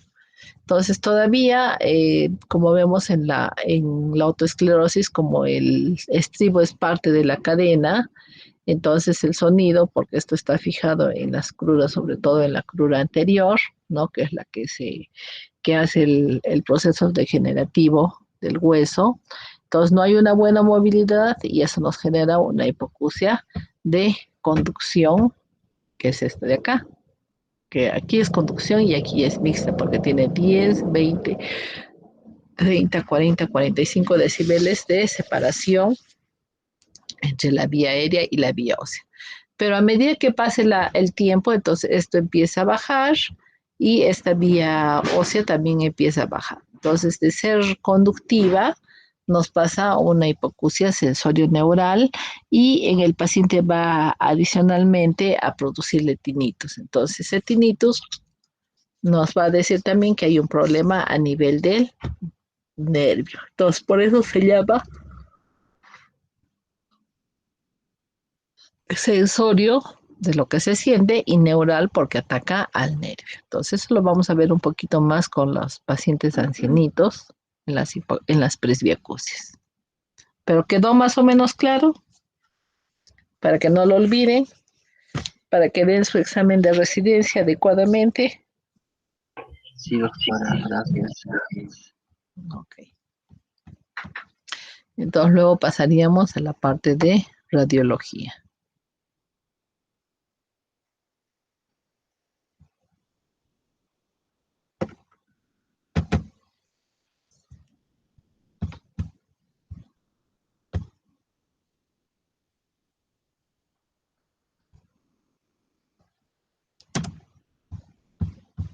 Entonces, inicialmente, como habíamos mencionado, si estamos en, qué sé yo, en Chumbivilcas, si estamos en Villarrica, lo que vamos a pedir es una radiografía de Schuller, ¿no es cierto? Y en esa radiografía de Schuller nos va a permitir observar el conducto auditivo interno, el techo del tímpano o tegmen tímpano, que recuerden ustedes que estudiaron en anatomía. Vamos a poder observar las características de la caja del tímpano, ¿no? Vamos a ver la cabeza y el mango del martillo. Vamos a ver este espacio o espacio de Prozac y podemos también ver el orificio de la ventana redonda, ¿no? Si es que evidentemente no los tomaron en forma adecuada. Otros elementos que vamos a poder observar es el aritus adantrum, ¿no? Y las celdillas mastoideas, aunque este ya es más una imagen tomográfica, ¿no? Aquí vemos el conducto semicircular, la eminencia arcuata, el vestíbulo, ¿de acuerdo? Vemos el orificio del conducto auditivo interno, ¿no? Vemos el conducto auditivo externo, ¿no? Entonces nos permite visualizar más cosas la tomografía. Entonces ahí vamos a poder ver el temporal ahora, al menos que existe, por ejemplo, un programa en el seguro en que tú le das la vuelta a la mastoides o a cualquier tomografía que te han hecho por todos los lados, ¿no? Entonces reconoces la cadena osicular, ves cómo está, por ejemplo, aquí tenemos martillo y yunque, ¿de acuerdo? Aquí tenemos el estribo, ¿listo? Entonces vamos a ir observando las diferentes estructuras. Podemos también observar el facial en su trayecto, ¿no? Vamos a ver aquí al estribo, ¿no? A la platina, al acueducto coclear, ¿no? Aquí vemos evidentemente una vuelta y la segunda vuelta, ¿no es cierto? Vemos la cóclea en diferentes cortes. Observamos la cóclea en diferentes cortes. Aquí tenemos un colesteatoma. Las celdillas mastoideas neumatizadas, ¿no? Aquí vemos áreas de esclerosis mastoidea, áreas de neumatización, ¿de acuerdo? Esclerosis, neumatización. Y también podemos solicitar una resonancia magnética. Vamos a tratar de conseguir la imagen para las prácticas de una resonancia de mastoides, ¿no? Entonces recordemos que la mastoides, el tejido óseo, está recubierto por mucosa. Entonces con esto del COVID se acumuló moco a nivel de todas las celdillas mastoideas y se podía ver como un arbolito, ¿no? Todas esas divisiones. Entonces aquí vemos también algo de tejido, ¿no? Aquí la presencia de una masa tumoral por la consistencia. Y también podemos solicitar ante, por ejemplo, problemas de glomus u otros tipos de tumores vasculares, una arteriografía carotidia. Entonces, a ver, vamos a compartir. Vamos a compartir aquí. Tenemos 15 minutos más.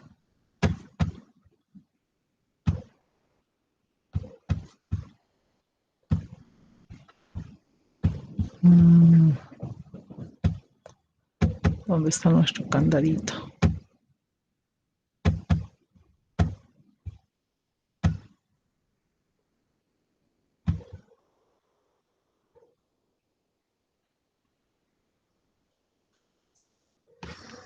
Aquí está, aquí está.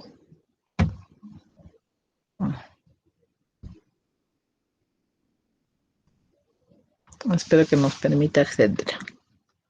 Si no, podemos ir avanzando a nuestro siguiente tema.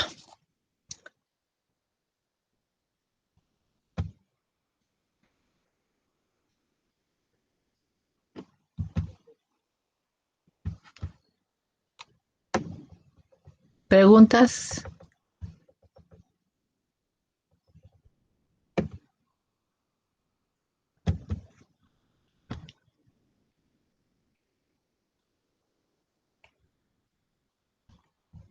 Entonces, nuestro siguiente tema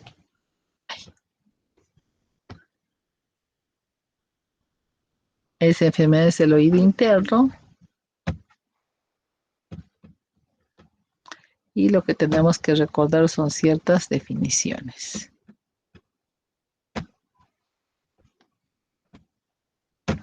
Entonces, nos vamos a dar un tiempito para ver más tomografías de oído.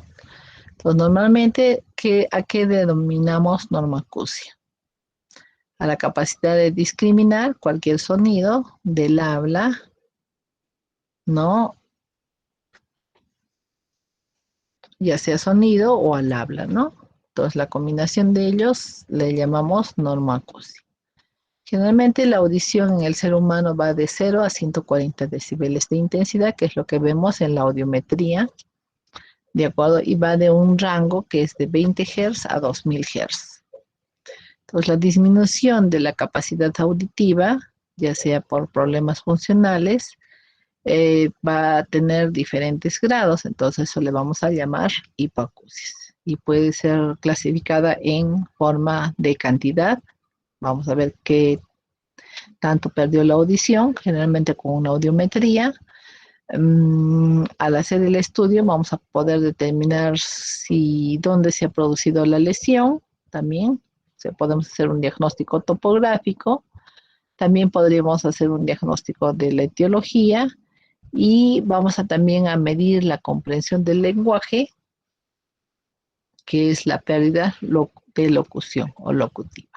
Entonces nosotros recordemos que ante un sonido, el sonido se va a transmitir ya sea por vía aérea o por vía ósea, ¿no? Por vía aérea va a pasar por el conducto auditivo externo, va a dirigirse hacia la membrana timpánica y de ahí va a ir a la cadena osicular. Entonces, cuando se produce una alteración en esta vía, vamos a hablar de una hipoacusia conductiva, ¿de acuerdo?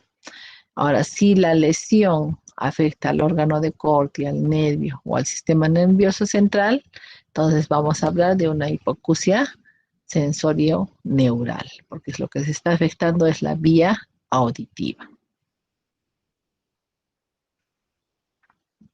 nerviosa.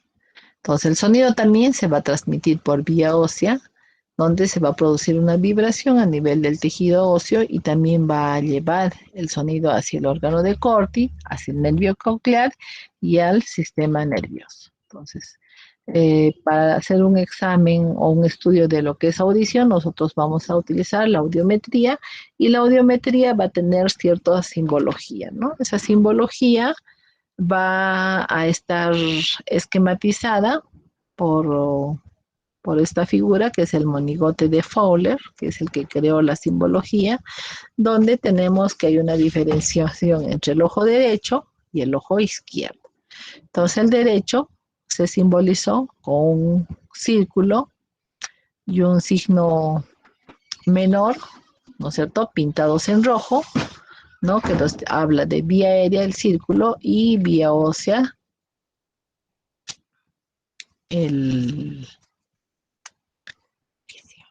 la percepción por lo que es la vía aérea, ¿no? O sea, lo que es el conducto auditivo, la vía ósea, perdón.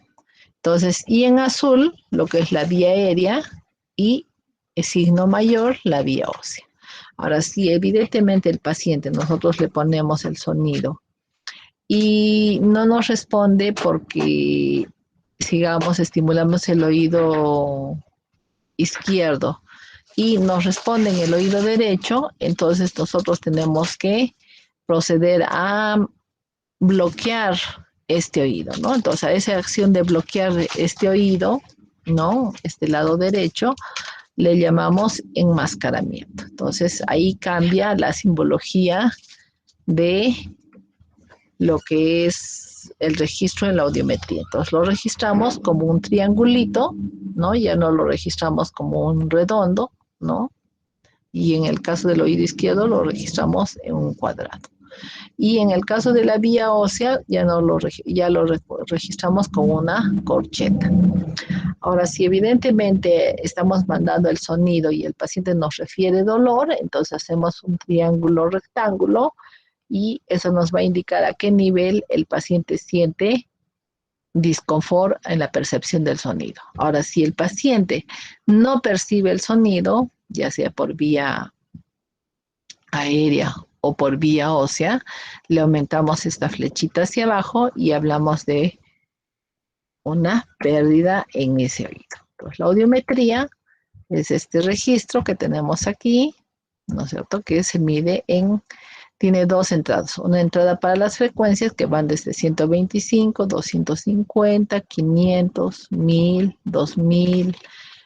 Hay frecuencias intermedias, ¿no? 3000, 4000, 6000, hasta 8000 es lo que está registrado en los equipos de audiometría, ¿no? Y tenemos las intensidades, o sea, normalmente tenemos intensidades de audición normal que va de 0 a 20 decibeles, es lo que normalmente escuchamos todos. Ahora, hay personas que escuchan mucho más, entonces escuchan menos 5, menos 10 decibeles, ¿no?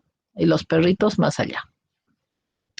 Y a partir de esta escala en decibeles que va de 0, 10, 20, 40, 60, 80, entonces vamos a clasificar a las hipoacusias en ciertos grados. Entonces, esta es una medición cuantitativa de la audición. Entonces, ya sabemos aquí, rojo, oído derecho, ¿no es cierto? Y azul es el oído izquierdo.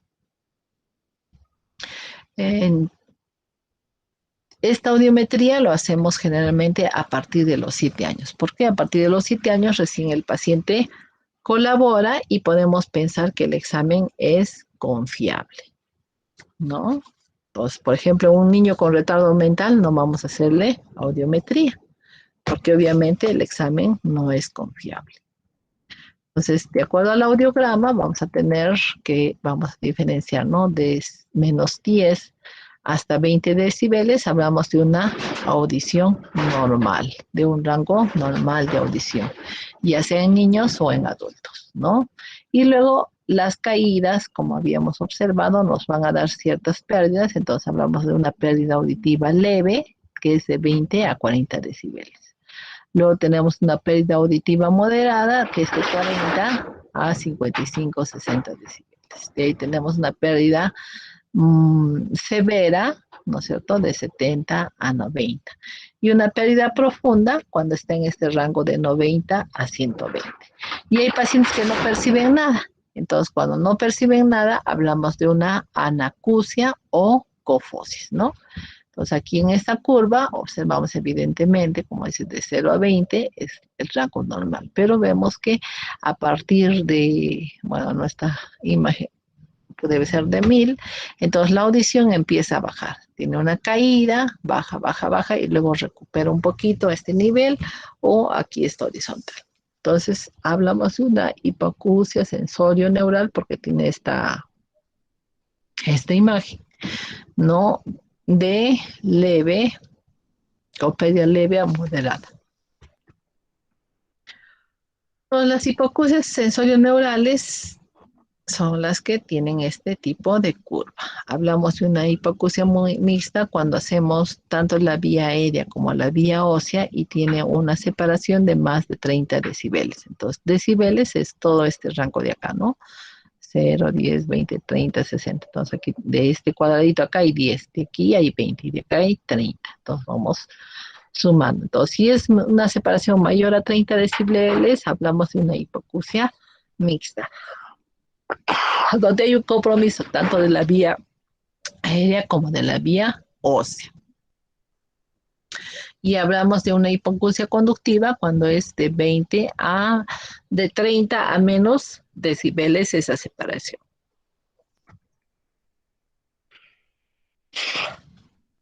¿Aclarado hasta ahí la pregunta?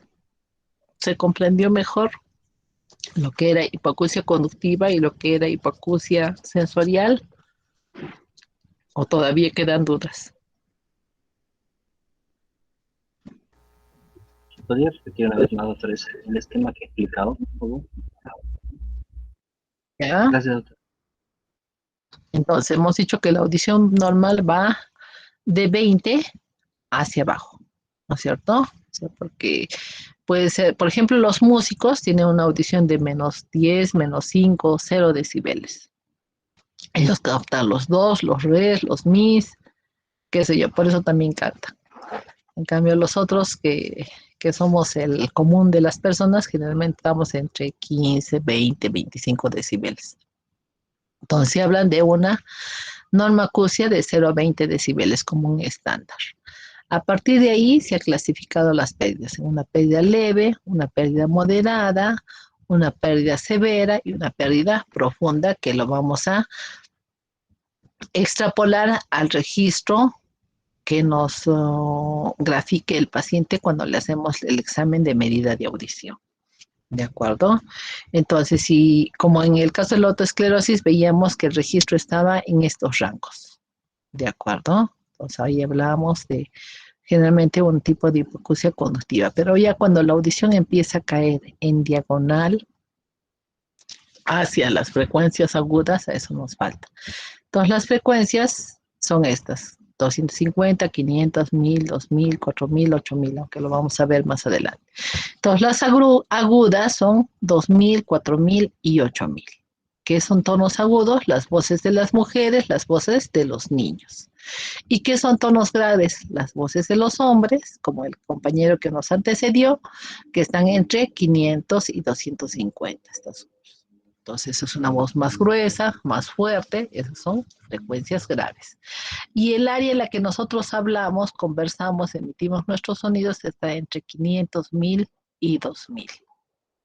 Entonces, esta área es el área en la que nosotros conversamos, ¿no? Entonces, en este caso, por ejemplo, se trata de una hipoacusia en la que el nervio ya no está percibiendo el sonido, por eso está cayendo en todas las frecuencias. Entonces, a eso le llamamos hipoacusia sensorio-neural, ¿no?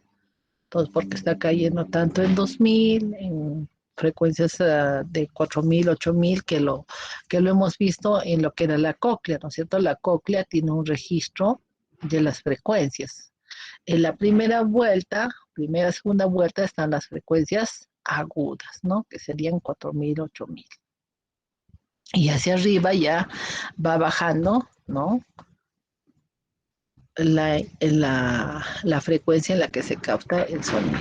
Entonces tenemos que caídas que van oblicuamente, ¿no? Que normalmente corresponden a hipoacusias sensorio-neurales, y caídas que van en forma horizontal, con separación de la vía aérea con la vía ósea, o sea, lo que se trae el sonido que se transmite por el hueso.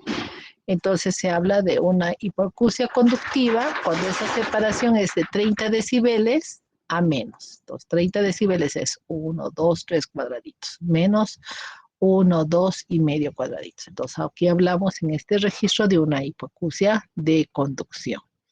Y hablamos de una hipoacusia mixta, o sea, una combinación entre la pérdida conductiva y la pérdida sensorio-neural, ¿no? Entonces, esa combinación de ambas pérdidas, hablamos de una hipoacusia mixta, ¿no? Porque ha caído el nervio auditivo, la percepción del nervio auditivo, y también ha caído la percepción de la vía de la mastoides, pero por una separación de más de 30 decibeles. Entonces aquí tenemos 10, 20, 30, 40 decibeles. Acá tenemos, a ver, 10, 20, 30, 40 más. Entonces hablamos de una hipoacusia mixta.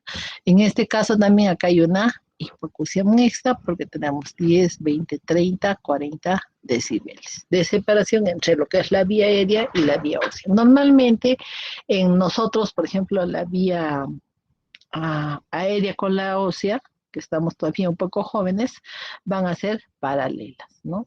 Pueden registrarse así o un poquito más arriba, ¿no? Como en el oído derecho, ¿no? Entonces el oído derecho está aquí, tenemos vía aérea, aquí tenemos vía ósea, vía aérea, vía ósea y están paralelos en todas las frecuencias. No así en el oído izquierdo que tiene una separación de la vía aérea con la vía ósea, están separados.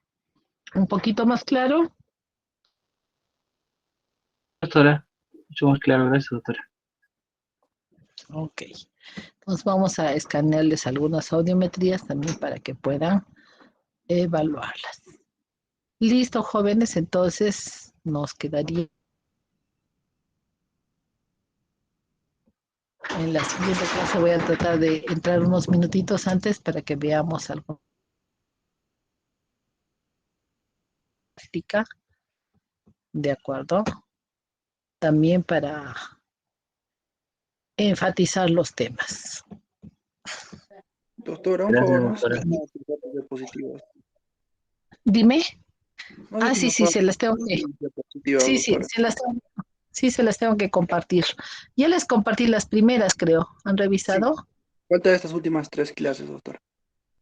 Ya, ok, tengo que hacerlo entonces.